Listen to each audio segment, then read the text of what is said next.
is a meal I don't think you're going to find anywhere else in Winnipeg. It's Candace Hughes' creation here at Eat Bistro. Chickpea fritters, so incredibly healthy as well.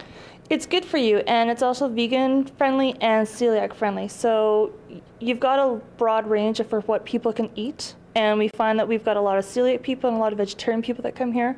So this is just a really great meal instead of having a soup or a salad.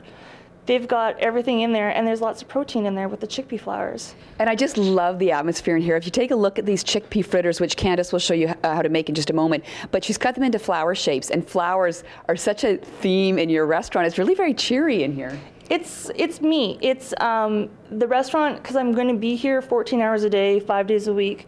It's all about me, and that's what I wanted to create. I created open kitchens so that I could see my customers. I really wanted to be able to interact with them when I've got sort of the time to talk to them. And I wanted people to sort of go, this is like sitting in your kitchen. Because what do you do at a house party? You sit in people's kitchens, and you sit there and you watch the person cook. And that's what I wanted. It was sort of like a house party here with flowers and cheeriness. And for me, if I was sitting in my kitchen, I would also be reading a book. And Eat Bistro, of course, is attached to Aqua Books.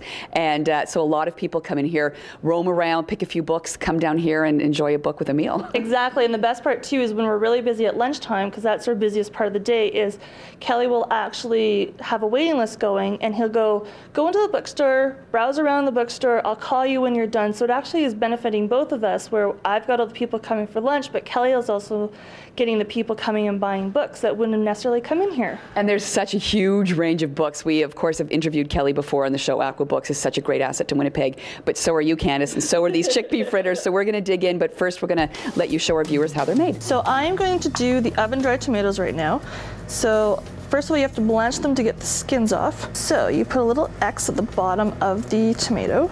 And then once the water boils, you pop them in here. And it's just for about 30 seconds to a minute. Depends on how ripe the tomatoes are. Okay, so the tomatoes are ready now. So we're just gonna take them out of there and put them into the ice bath right away. And now you're just gonna peel the skins back. Sometimes you might have to peel a little bit more. Now, you're gonna cut it. And you're gonna take out the insides. Just a little bit, just so you get the seeds out. I'm gonna throw it into the oven. And you're gonna put it in for about 2 hours at 250 degrees, or if you want, you can put it at about 150 and leave it overnight. Okay, so now we're gonna do the chickpea fritters. The oven is good to go with the tomatoes, so we're gonna let those just sit there. So I've got my vegetable stock, which I make here in the restaurant, but you can use any sort of brand, Knorr, Campbell's soup, it doesn't really matter. I've got 2 cups of my chickpea flour, which you can buy at Superstore, the Wholesale Club, wherever. And my garlic, which is a good thing. That adds the flavor. There's actually no salt in this recipe, so. And then just a little bit of red chili flakes, just to add a little bit of punch.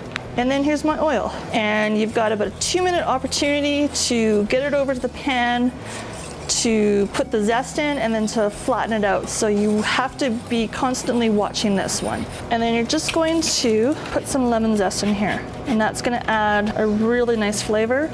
And then you're just gonna spread it out on a pan with parchment.